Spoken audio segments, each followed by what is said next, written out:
Президент Садыр Жапаров Бишкек шаарынын мэринин милдетин аткаруучу болуп жаңы дайындалган Эрмек Нургазиевдин кызматка коюлушун сындады. Ал бул тууралуу пикирин Инстаграмдагы баракчасына жазды. Албетте, таза, жаш, идеялуу кадрлар көп. Маектеше келсең жүзү жарык, иштемчил көрүнөт. Мурда кийин бийликте иштебеген, коррупциялык иштерге аралашпаган деп тандаган кадрлардын артында дагы хулигандык, мүлк талаш иштери бар экен. Ошондуктан шаардын мэрлигине коюуга мүмкүн эмес дейт мамлекет башчысы социалдык баракчасына жазган билдирүүсүндө. Жогорку кеңештин сайтында баш мыйзамдын жаңы долбоору жарыяланды. Баш мыйзамдын жаңы долбоорунун үстүндө 2 айдан ашуун иштеген Конституциялык кеңешме 2 февралда ишин аяктап документти парламентке жиберген.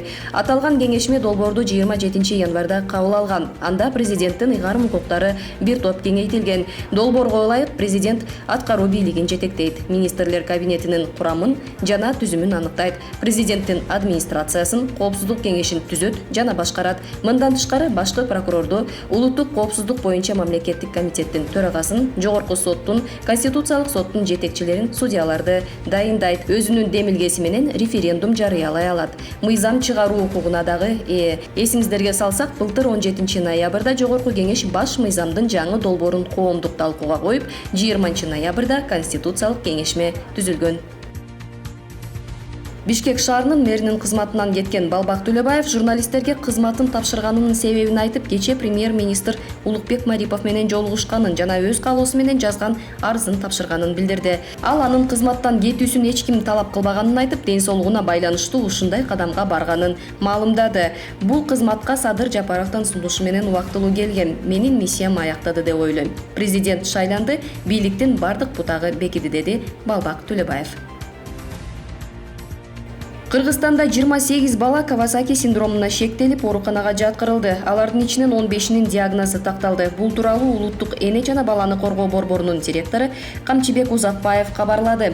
Тилекке каршы жайында коронавирус менен симптомсуз, жеңил формада ооруп, суук түшкөндө постковидтик синдромго чалдыккан балдар болууда. Алардын арасында Кавасаки синдрому менен ооругандары да бар.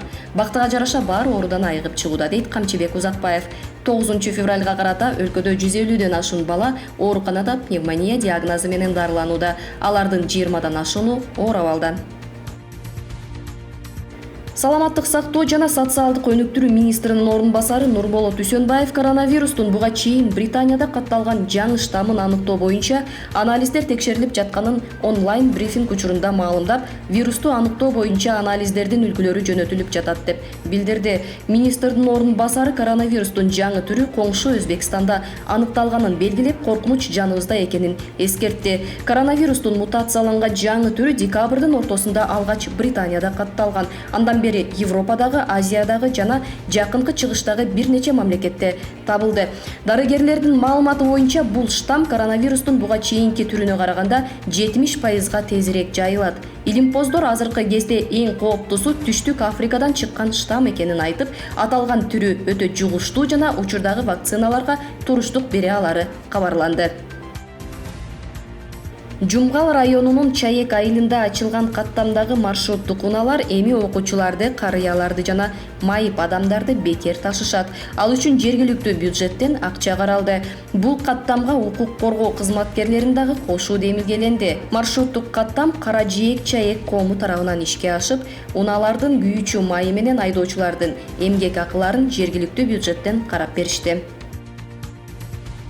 Фергана облустук акимчилиги Сох районунда аэродромдун курулушу башталганын билдирди. Маалыматка караганда 4,5 гектар жерге курула турган аэродромдун учуу-конуу тилкесинин узундугу 650, туурасы 100 метрди түзөт. 12 миллиард сумга бааланган объектини быйыл май айында куруп бүткөрүү пландалууда.